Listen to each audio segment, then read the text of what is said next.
Most companies think AI is optional. It is not. And over the next few years, AI is going to create one of the biggest separations we've ever seen between roofing companies that scale and roofing companies that disappear.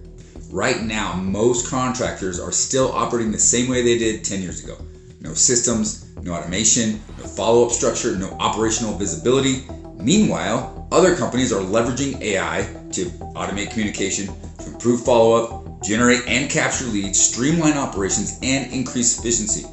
The companies that embrace technology are going to move faster than the companies still relying on the hustle. And look, AI is not replacing roofers, but roofers using AI will replace roofers who refuse to adapt.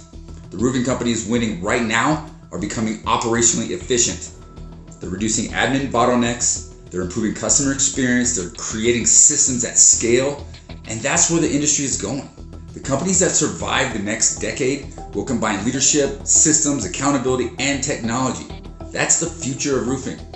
If you want help building a scalable roofing company with systems that actually work, subscribe to the Roofing Academy. Hey, the link's in the comments below.